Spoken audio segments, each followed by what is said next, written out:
bakit po ikinukonsider na napakapalad nung thief, no? Yung magnanakaw, nakatabi ng Panginoong Jesus sa krus ng Kalbaryo.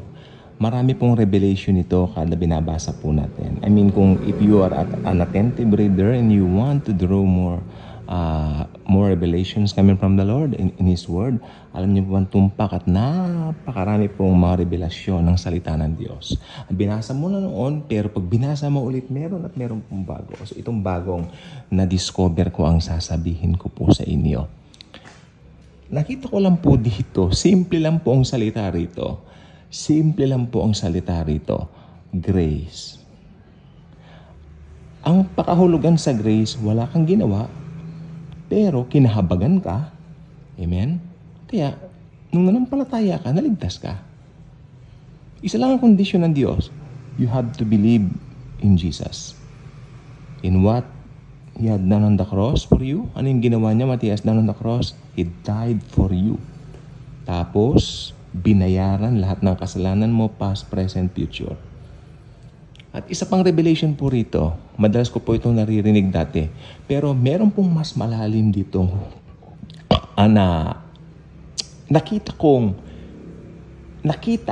may nakita ako rito kung ano yung nakita nung magnanakaw. Doon sa katabi niya, walang iba kundi ang Panginoong Jesus, the King of Kings and the Lord of Lords. Nakita niya ang pagka-Diyos ni Kristo. May something kay Jesus na nakita niya during that time na nakapako siya sa krus ng Kalbaryo. Nakita niya yung buong kaluwalhatian, buong pagka-Diyos, kahit na siya ay nahihirapan dun sa kanyang posisyon. Bigyan ko po kayo ng tip. Yung mga nakikita po nating larawan ng Panginoong Hesus, no? Hindi po ganyan. Ang Panginoong Hesus po ipinako gamit ang malalaking pako sa kanyang wrist, sa kamay, tapos sa paa. Okay? Those nails were driven sa kanyang paa, ang lalaking pako niyan. Ang kanya pong pinasan na cross ay napakabigat. Imaginin mo, pagod na siya, nagpapasa ng cross, hindi pa nakainom, no? Kaya sumigong nga siya, nauuhaw ako. Pero nakabayubay sa cross ang Panginoong Hesus, nakita nung magnanakaw na sa kabila nung ganong anyo, or should I say, sa kabila nung ganyang mga pinagdaanan niya, nandoon pa rin yung kanyang gloria, nandoon pa rin yung kanyang kaluwalhatian. Nakita niya ang pagka-Diyos ni Jesus. Okay? At nung nakita niya ito, doon siya nagkaroon ng change of heart. Tandaan po ninyo, iba ang paglalahad ni Mateo at iba ang paglalahad ni Lucas. Kaya yung iba medyo nalito. Diba?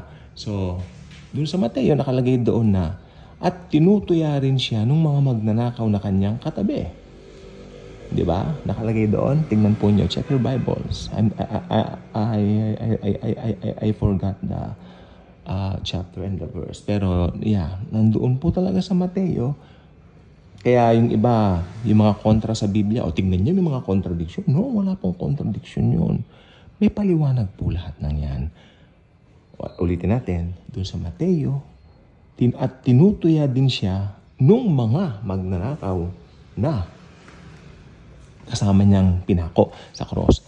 Pero ano to? Bakit sabi ko noong una ko nakita, bakit doon sa isa, di ba humingi ng tawad yung isa? O dapat nakalagay lang dito sa Mateo at tinuya siya ng isa. Hindi, dalawang nakalagay.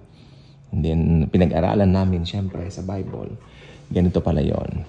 Kasi doon sa Lucas, alam naman natin, Jesus, alalahanin mo ako kapag ka naghahari ka na. Di ba? Sumagot si Jesus, sinasabi ko sa iyo, kakasamahan kita ngayon din sa paraiso. Sa ibang salin, mas maganda. Panginoon, alalahanin po ninyo ako kapag ka naghahari na po kayo. Okay?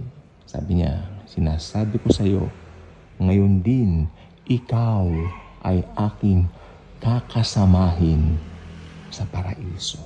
That very day. Paano nangyari yon? Bakit sinabi ng aklat ng Mateo, tinutuya, ibig sabihin, pinagsasalitaan nila ang Panginoong Jesus ng mga words and all that. You know what? Pero dito sa Lucas, bakit nakalagay doon yung account na si Jesus ay nilapitan nung, or should I say, hiningan ng tawad nung magnanakaw? Paano nangyari yun? Well, ganito po yon. Si Jesus po, at saka yung mga magnanakaw, ipinako sila sa krus 9:00. Amen? Amen. hanggang alas 3 ng afternoon ng hapon. Doon siya nalagutan ng hininga. Or should I say, doon niya ibinigay ang kanyang espiritu. Kasi bilang Diyos, hindi siya pwedeng mamatay. Kaya ibinigay niya ng kusa. Parang yung pagpanik din niya sa langit eh. Diba? Siya ay umakyat, kusa niyang kapangyarihan. Ay umakyat siya, kapangyarihan niya yun. Amen? So, yan po yun. Kusa niya ibinigay ang kanyang buhay. So, nung pinako si Jesus Christ, kaya sinabi ng aklat ng Mateo na tinutuya siya ng dalawang magnanakaw. Malamang, nung alas 9 hanggang alas 12, tinutuya nga siya ng dalawang magnanakaw.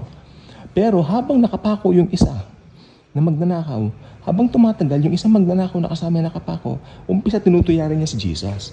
Pero habang tumatagal na nakapako siya, nakita niya maski tinutuya nila si Lord, pinagsasalitaan siya ng kung ano-ano, hindi umiimik ang Panginoong Hesus. Tandaan nyo, si Jesus was the lamb that was slain. It's the lamb that was slain. Diba?